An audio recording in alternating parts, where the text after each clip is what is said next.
Data. Data, and where's the data? Got it.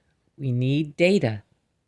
Convince yourself that the data is not wrong or not an artifact, but be careful about your conclusions because whatever is going on, it's much more complicated than we imagine. This is me, and this is my show, UFO Fast Track. It's a great place to catch up on the latest UFO news and to meet some of its major players. In this episode, I'd like to take a look at the scientific community and see what they think about this new UFO reality.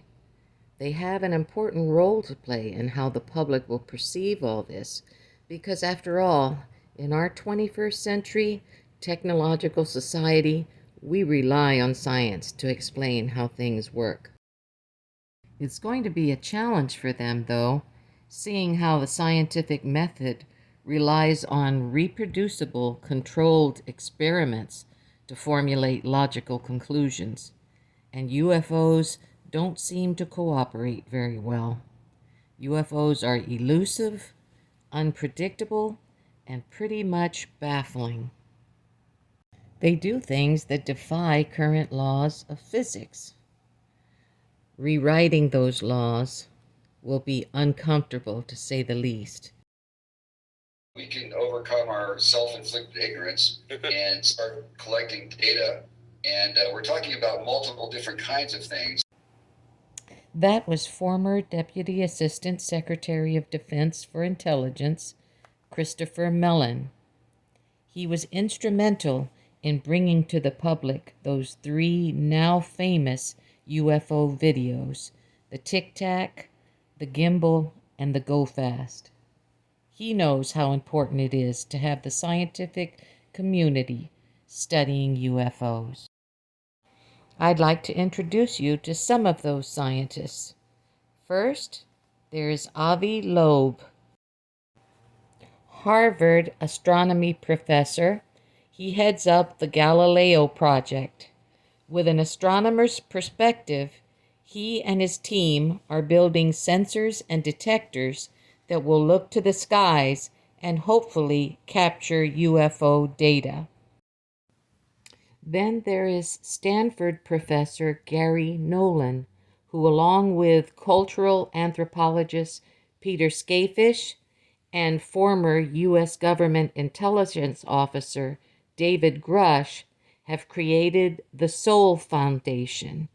They will not only explore the physical aspect of UFOs, but will also create public policies to help guide society through this challenging adjustment to the new paradigm that we are not alone.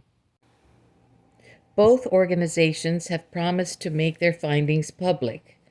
Even NASA has thrown its hat into the ring, having felt the public pressure to do so. NASA's director, Bill Nelson, created a study panel to find the best ways to use their tools and expertise to advance UFO knowledge.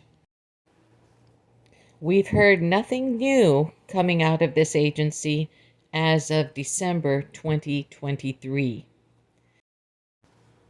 In fact, the U.S. government, on the whole, has not been very forthcoming with information about the UFO phenomenon and have been reluctant to answer the ever-growing questions from its citizens.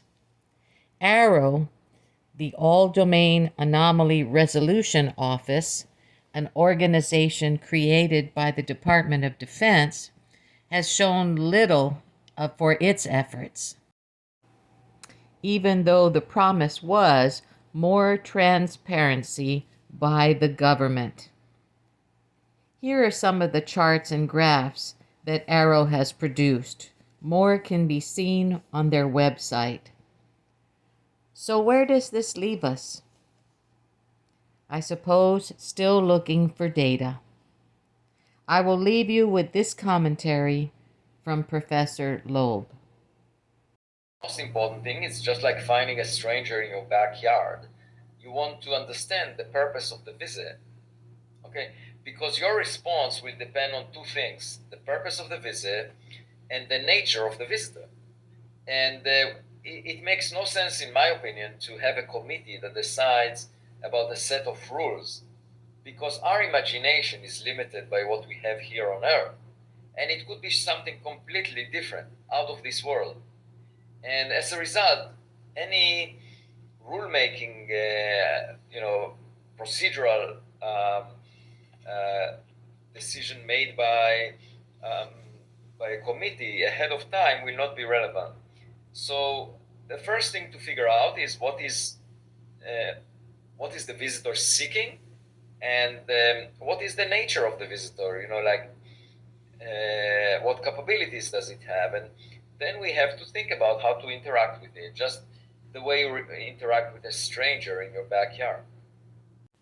You can find tips in the description on where to find more great information. And please like and subscribe.